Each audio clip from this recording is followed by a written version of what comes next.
Welcome back to my channel happy students. आज की इस वीडियो में हम इतिहास का एक इम्पॉर्टेंट क्वेश्चन के बारे में चर्चा करेंगे और ये क्वेश्चन है गुप्त साम्राज्य के पतन के क्या कारण थे। इतिहास में जितने भी साम्राज्य रहे हैं उनमें से गुप्त साम्राज्य का भी काफ़ी महत्व है। तो इसका ये काफ़ी एक बड़ा साम्राज्य था, लेकिन धीरे धीरे इसका भी पतन हो गया। तो इसके पतन के क्या कारण थे, इसी को हम आज जानेंगे। तो चलिए स्टार्ट करते हैं। गुप्त साम्राज्य के पतन के निम्नलिखित कारण हैं। अब इसके पतन के इतिहासकारों द्वारा बहुत सारे कारण बताए गए हैं, उन्हीं में से कुछ जो इम्पोर्टेंट है उसको हम देखेंगे। तो पहला जो आता है वो है अयोग्य उत्तराधिकारी। स्कंदगुप्त के पश्चात प्राय सभी गुप्त शासक दुर्बल एवं अयोग्य हुए, जिससे गुप्त साम्राज्य का पतन क्रमिक रूप से हुआ। अब क्या हुआ, स्कंदगुप्त के बाद जितने भी शासक हुए गुप्त साम्राज्य में, वे सभी दुर्बल और अयोग्य हुए थे, जिससे गुप्त साम्राज्य का पतन क्या हुआ, धीरे धीरे हो गया। एक लगातार नहीं हुआ, जो आकस्मिक घटना होती है उस तरह नहीं। सभी उसके बाद कमजोर शासक आए, तो सबके शासनकाल में थोड़ा थोड़ा करके पतन की ओर बढ़ते बढ़ते एक समय गुप्त साम्राज्य का पूर्णतः पतन हो गया।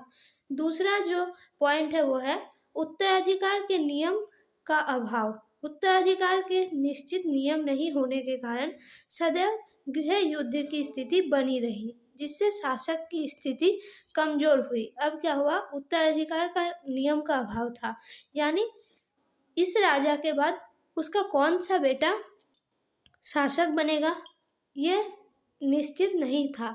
बहुत सारे राजवंशों में यह नियम देखने को मिलती थी कि क्या होता था, राजा का जो सबसे बड़ा पुत्र होता था वही राजा के बाद राजा बनता था।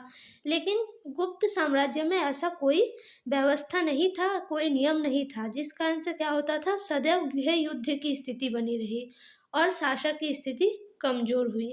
तीसरा जो पॉइंट है वो है नई शक्तियों का उदय। केंद्रीय शक्ति के कमजोर होने से स्वतंत्र राज्यों का उदय हुआ, जिन्होंने राजा के प्रभुत्व को चुनौती दिया, जैसे मालवा का यशोधर्मन आदि। अब क्या हुआ, बहुत सारी नई शक्तियाँ। अब केंद्रीय शक्तियाँ जब कमजोर हो जाएगी तो उसके आसपास जो शक्तियाँ हैं वो तो अपने को स्वतंत्र और फिर अधिक शक्तिशाली बनाने का प्रयास करेगी। तो यही हुआ, यहाँ पर भी केंद्रीय शक्ति कमजोर हो गई और जो स्वतंत्र राज्य का उदय हुआ उन्होंने राजा को चुनौती दी। और इसी का एक उदाहरण है मालवा का यशोधर्मन साम्राज्य, जिसमें क्या होता है, उन्होंने राजा को चुनौती दी थी।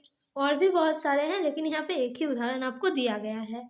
फिर चौथा जो पॉइंट है वो है हुन आक्रमण। गुप्त काल में हुन आक्रमण इसके पतन का एक प्रमुख कारण माना जाता है। हुनों का आक्रमण भी एक प्रमुख कारण माना जाता है गुप्त साम्राज्य के पतन का। उसके बाद जो पॉइंट है वो है धार्मिक कारण।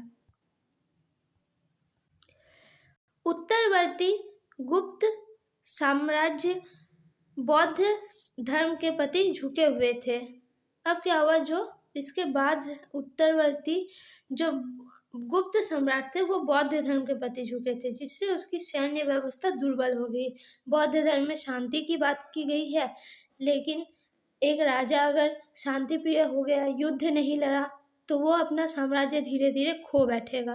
तो यही हुआ इसके साथ भी। उसके बाद जो 6 नंबर पॉइंट है वो है सामंती व्यवस्था। गुप्त प्रशासन सामंती व्यवस्था पर आधारित था। ये सामंती व्यवस्था पर आधारित था। प्रशासकीय पदों का वंशानुगत होना भी पतन का एक कारण बन गया। जो प्रशासकीय पद थे वो क्या थे, वंशानुगत थे। ठीक है, एक ही वंश के लोग उस पर बैठते थे, जिस कारण से ये भी एक पतन का कारण माना जाता है। उसके बाद जो कारण है वो है आर्थिक कारण। गुप्त काल में कृषि पर अत्यधिक दबाव हो गया। उद्योग, व्यापार और नगरों आदि के पतन होने से आर्थिक संपन्नता में कमी आई। गुप्त काल में क्या हुआ, कृषि पर काफ़ी अत्यधिक दबाव हो गया, यानी उस पर काफ़ी अधिक बोझ चढ़ा दिया गया। उद्योग, व्यापार, नगर आदि का क्या हुआ, पतन होने लगा, जिससे आर्थिक संपन्नता में कमी आई। अब आर्थिक स्थिति अगर किसी साम्राज्य की अच्छी नहीं रहेगी तो क्या होगा, धीरे धीरे वो साम्राज्य अवनति की ओर जाएगा और उसका पतन हो जाएगा। तो यही हुआ गुप्त साम्राज्य के साथ भी। तो यही कुछ कारण है जिसको इतिहासकार मानते हैं गुप्त साम्राज्य के पतन में इनका योगदान था। आपको ये वीडियो कितनी हेल्पफुल लगी कमेंट में ज़रूर बताइएगा। वीडियो अच्छी लगी तो वीडियो को लाइक कमेंट शेयर ज़रूर कीजिएगा और ही भी इम्पोर्टेंट क्वेश्चन के आंसर के लिए चैनल को ज़रूर सब्सक्राइब कीजिए। धन्यवाद।